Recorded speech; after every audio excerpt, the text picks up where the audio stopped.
Hello students, how are you all?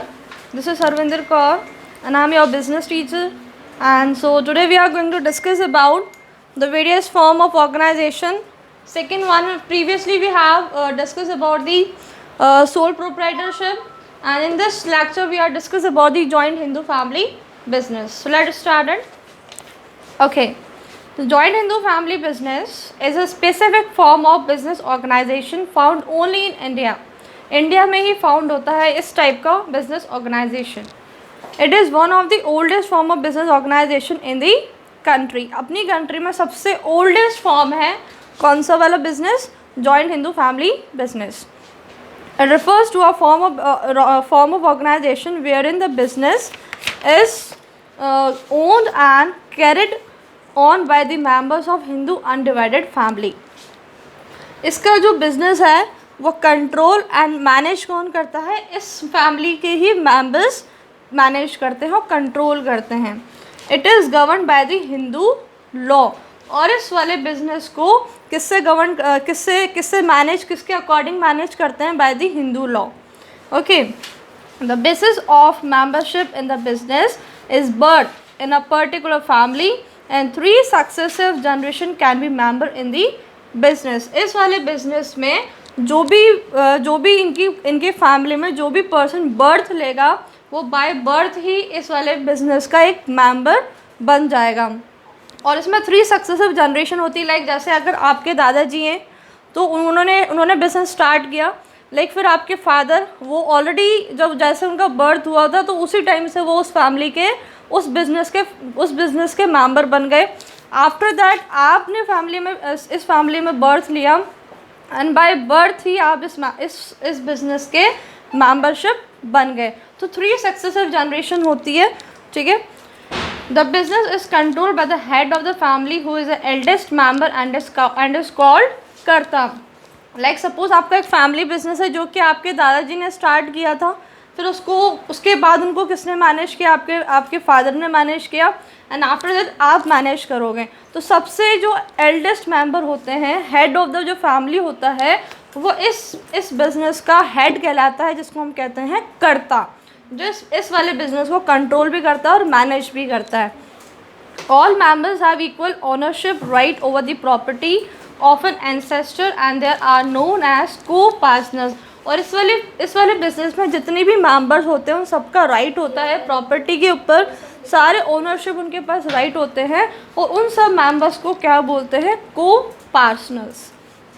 After that there are 2 system which govern membership in the family business, that is Dayabhaga and मिताक्षारा. ठीक है. इस वाले family business के 2 system हैं. ठीक है. जो इस फैमिली बिजनेस को गवर्न करते हैं, मैनेज करते हैं. तो 2 टाइप के पर्सन होते हैं, 2 टाइप के सिस्टम होते हैं. कौन सा होता है? तो दया भागा और एक मिताक्षरा. सबसे पहले दया भागा क्या होता है? Dayabhaga system prevails in West Bengal. सबसे पहले कहाँ पर स्टार्ट हुआ था? वेस्ट बंगाल में Dayabhaga. And allows both the male and female members of the family to be a copartner. जिन्होंने बोला था कि जितने भी मेल एंड फीमेल्स हैं वो सारे के सारे इस वाले बिजनेस के मेंबरशिप बन सकते हैं. मिताक्षरा में क्या होता है? Mitakshara system on the other hand prevails all over India except West Bengal. जो मिताक्षरा था वो पूरे ऑल ओवर इंडिया में प्रिवेल हुआ, लेकिन वेस्ट बंगाल को छोड़ के वेस्ट बंगाल में कौन सा था? दया भागा.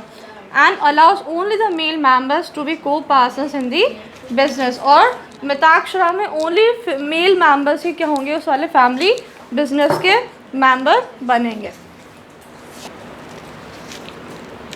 Okay, so now there are features of joint Hindu family business. First one is formation. For a joint Hindu family business, there should be at least 2 members in the family and ancestral property. At least 2 member होने चाहिए इसके formation के लिए. After that ancestral property, उन्होंने पूर्वजों की property होनी चाहिए, तभी हम इस वाले business को start कर सकते हैं. To be inherited by them, the business does not require any agreement as a membership is by birth. यहाँ पे कोई एग्रीमेंट नहीं होता है, क्योंकि जो इसमें हमारा जो मेंबरशिप होता है वो बाय बर्थ ही होता है. जैसे हम इस वाले फैमिली में पैदा हुए, जैसे हमने बर्थ लिया, वैसे हम इस वाले बिजनेस के मेंबर बन गए. It is govern by the Hindu succession act 1950 6। और इस वाले बिजनेस को एक एज अकॉर्डिंग हिंदू लॉ जो था हमारा हिंदू सक्सेशन एक्ट 1956 के अकॉर्डिंग इसको हमें गवर्न किया गया है, इसको बनाया गया है। उसके बाद आती है लायबिलिटी।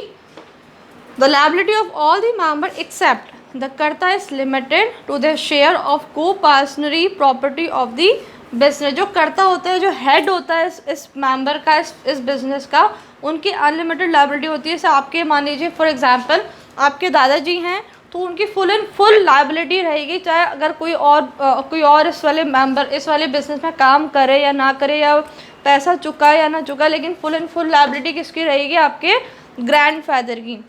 उसके अलावा जितने भी मेंबर्स इस वाले बिजनेस में आएंगे तो उनके अकॉर्डिंग जितना उन्होंने अपना शेयर लगाया है, अपना पैसा थोड़ा बहुत इन्वेस्ट किया है इस वाले बिजनेस में, उसके अकॉर्डिंग उनकी लायबिलिटी इस वाले बिजनेस में रहेगी।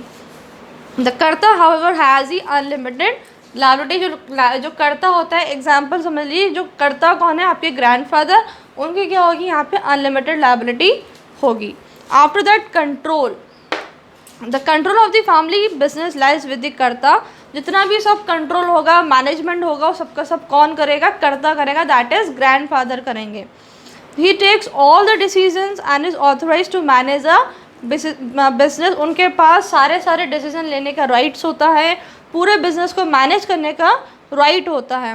His decisions are binding on the other members. और उन्होंने जो एक बार डिसीजन ले लिया, वो जितने भी बिजनेस के जितने भी मेंबर्स हैं उन सबको मानना पड़ेगा। After the continuity, the business continues even after the death of the karta as a next eldest member take up the position of karta. Business जो है यहाँ पे वो कंटिन्यू रहेगा, इवन कर्ता की डेथ होगी, यानी आपके ग्रैंडफादर की डेथ होगी तब भी वाला बिजनेस क्या होगा? कंटिन्यू रहेगा। डेथ से कोई फैक्ट यहाँ पे नहीं पड़ेगा। Leaving the business stable, the business can however be terminated with the mutual consent of the members। अगर उस बिज़नेस को बंद करना चाहते हैं तो जितने भी मेंबर्स होते हैं उस बिज़नेस में, वो सब अपनी अपनी कंसर्न, अपनी अपनी म्यूचुअल कंसर्न, अपनी अपनी राय से इस बिज़नेस को बंद कर सकते हैं। लेकिन ऐसा नहीं है कि हाँ भी अगर ग्रैंडफादर की डेथ हो गई या कर्ता की डेथ हो गई तो यहाँ पे बिज़नेस अपने आप बंद नहीं हो जाएगा। After that minor member, the inclusion of an individual into the business occur due to birth in a Hindu undivided family। मैंने आपको पहले भी बताया, जैसे इस वाली फैमिली में हमारा बर्थ हुआ तभी से हम इस वाले बिजनेस के मेंबर बन गए। Minus can also be the member of the business. Minor कौन होता है? जो 18 ईयर्स से कम होता है, जो बच्चा होता है, ठीक है, वो भी इस वाली बिजनेस का ही क्या होता है? मेंबर बन जाता है। So now here is merits of joint Hindu family business. First one is effective control. The Karta has absolute decision making power. This avoids conflicts among members as no one can interfere with his right to decide. Effective control क्या होता है? ये सबका सब manage कौन करता है? कर्ता करता है। सारे के सारे डिसीजन कौन लेते हैं? ग्रैंडफादर लेते हैं। तो कॉन्फ्लिक्ट मतलब लड़ाई होने का क्योंकि ग्रैंडफादर ने जो एक बार डिसीजन ले लिया तो उनके डिसीजन में कोई हाँ या ना कोई कुछ नहीं करता। एक बार उन्होंने जो डिसीजन ले लिया, दैट मीन्स ले लिया, तो यहाँ पे क्या होता है? लड़ाई होने का या कॉन्फ्लिक्ट्स होने का कोई चांसेस नहीं होते हैं। This also leads to prompt and flexible decision making. और इससे क्या होता है? फटाफट डिसीजन हो जाते हैं, क्योंकि एक बार उन्होंने डिसीजन लिया, दैट इट्स, फिर उसके बाद हमें कोई बोलने का कोई चांसेस ही नहीं है। फ्लैक्सिबल डिसीजन हमारा यहाँ पे जल्दी से हो जाता है। After that continued business existence, the death of the कर्ता will not affect the business as the next eldest member will then take up the position। मान लीजिए अगर कर्ता की डेथ हो गई, ग्रैंडफादर की डेथ हो गई, तो उनके बाद जो एल्डेस्ट मेंबर रहेगा हमारी फैमिली में वो कर्ता बन जाएगा, ठीक है, वो कर्ता की पोजीशन ले लेगा। तो यहाँ पे कर्ता की डेथ से हमारा यहाँ पे बिजनेस इफेक्ट नहीं होगा। Hence operations are not terminated and continuity of business is not threatened. इसलिए यहाँ पे जो हमारा बिजनेस होगा वो ख़त्म नहीं हो जाएगा, ना ही हमें ये डर रहेगा कि हाँ अगर कर्ता की डेथ हो गई तो उसके बाद हमारा बिजनेस चलेगा या फिर नहीं चलेगा। Limited liability of members, the liability of all the coparceners कौन होते हैं? जो हमारे इस वाले बिजनेस के मेंबर्स रहते हैं, एक्सेप्ट दी कर्ता। कर्ता को छोड़ के जितने भी मेंबर्स होते हैं वो को-पार्सनर्स कहलाते हैं। Except the karta limited to their share in the business. भाई मैंने पहले ही बताया, कर्ता के अलावा जितने भी मेंबर्स रहेंगे उन सबकी क्या होगी, लिमिटेड लायबिलिटी रहेगी। And consequently the risk is well defined and precise. और जब उनकी लायबिलिटी कम रहेगी तो एज सच उनकी जो रिस्क भी होएगी बिजनेस के लिए वो भी क्या होगी, थोड़ी बहुत कम रहेगी एज़ कम्पेयर टू दी कर्ता। After the increase loyalty and cooperation, since the business is run by the members of a family, ये पूरा का पूरा बिजनेस ही कौन चला रहा है, इस फैमिली के मेंबर्स चला रहे हैं। So there is a greater sense of loyalty towards one another. तो अगर फैमिली मेंबर्स रहेंगे तो इससे क्या होगा, एक लॉयल्टी बनी रहेगी, हॉनेस्टी बनी रहेगी, भाई कोई किसी से कुछ छुपाएगा नहीं, ठीक है। And pride in the growth of business is link to the achievements of the family. और जितना अच्छा फैमिली के मेंबर्स मिलकर काम करेंगे उतना ही उनका जो फैमिली बिजनेस क्या होगा, आगे तक लॉन्ग रन तक चलेगा। और एक तरीके से हमारे यहाँ पे क्या होगी, यूनिटी टाइप बनी रहेगी। The help in securing better cooperation from all the members. जब तक हमारे पूरे मेंबर्स का यहाँ पे कॉपरेशन बना रहेगा तब तक हमारा बिजनेस क्या होगा, लॉन्ग रन तक अच्छे से चल सकेगा। After that there is also limitations also. So first one is limited resources.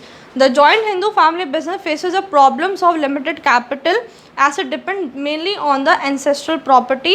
तो यहाँ पे क्या होता है, लिमिटेड रिसोर्सेज होते हैं क्योंकि सबके सब क्या होता है, हमारी एंसेस्ट्रल प्रॉपर्टी के ऊपर डिपेंड रहता है, ठीक है। This limit the scope for expansion of business. हमारा यहाँ पे क्या होता है, एक तरीके से हमारा एक्सपेंशन रुक जाता है क्योंकि हमारे यहाँ पे क्या सिर्फ हम अपनी एंसेस्ट्रल प्रॉपर्टी को ही यूज़ कर रहे हैं। After the unlimited liability of कर्ता, ठीक है, जो कर्ता की क्या होती है, अनलिमिटेड लायबिलिटी होती है। The karta is burden not only with the responsibility of decision making and management of business but also suffer from the disadvantage of having unlimited liability. कर्ता के ऊपर यही बर्डन नहीं है कि उसको डिसीजन लेना है या उसको मैनेज करना है बिजनेस को, बल्कि उसके ऊपर हर चीज़ की एक लायबिलिटी उसके ऊपर रहती है। His personal property can be use to repay business debts. अगर मान लीजिए उसके ऊपर कर्जा हो गया, ठीक है, तो उसकी खुद की पर्सनल प्रॉपर्टी को भी यूज़ कर सकेंगे हम, भाई लोन पे करने के लिए अभी, या हमने किसी से कुछ पैसा उधार लिया है तो उसकी पर्सनल प्रॉपर्टी भी क्या होगी, यूज़ में आएगी पे करने के लिए। After the dominance of karta, the karta individually manages a business which may at times not be acceptable to other members. मान लीजिए कुछ ऐसा डिसीज़न कर्ता ने ले लिया लेकिन वो डिसीज़न क्या है, पूरे मेंबर्स को पसंद में नहीं आया, तो इससे क्या होगा, उस और जो अदर मेंबर्स रहेंगे वो खुश नहीं रहेंगे उनके डिसीजन से, तो इससे क्या होगा, बिजनेस में इफेक्ट पड़ेगा। This may cause conflicts among them and may even lead to break down of the family unit. और कई बार क्या होगा, फिर लड़ाई झगड़े होंगे कि भाई हमें आपका डिसीजन पसंद नहीं आ रहा है, लेकिन जो करता होगा वो अड़ जाएगा नहीं कि मेरे डिसीजन के अकॉर्डिंग ही वर्क होगा, तो फिर यहाँ पे क्या होगा, लड़ाई झगड़े होंगे और यहाँ पे फैमिली का एक ब्रेक डाउन होने का भी एक डर रहता है कि फैमिली मेम्बर्स क्या होंगे, एक दूसरे से अलग हो जाएंगे। After that limited management skill, since the karta can not be expert in all areas of management. जो कर्ता होता है ज़रूरी नहीं हर चीज़ में एक्सपर्टाइज हो, हर चीज़ की उसको नॉलेज हो। कई बार क्या होता है, कुछ मैनेजर स्किल्स उसके अंदर नहीं होते, तो उसकी वजह से क्या होता है, वो अच्छा डिसीजन नहीं ले पाते हैं। द बिजनेस में suffer as a result of unwise decision. कई बार उन्होंने कुछ गलत डिसीजन ले लिया तो हमारा बिजनेस क्या होगा, पूरा का पूरा इफेक्ट हो जाएगा। His inability to decide effectively may result into poor profits or even losses for the organization। उनका एक डिसीजन क्या होगा, या एक डिसीजन हमारे पूरे बिजनेस को इफेक्ट कर जाएगा, तो उसके वजह से हमें क्या होगा, या तो प्रॉफिट ही नहीं होगा और इवन हमें लॉस भी हो सकता है। So the joint Hindu family business is on the decline because of the diminishing number of joint Hindu families in the country. इसलिए कई बार क्या होता है, इस वाले बिज़नेस को हम प्रेफर नहीं करते हैं क्योंकि यहाँ पे हमारा खुद का डिसीज़न का कोई रोल नहीं होता है, पूरा का पूरा डिसीज़न किस पे बेस्ड होता है, कर्ता के ऊपर होता है। So that's all student, this topic is finish here, ठीक है। नेक्स्ट रिमेनिंग टॉपिक्स और the various form of organization we will discuss in the next lecture. Thank you.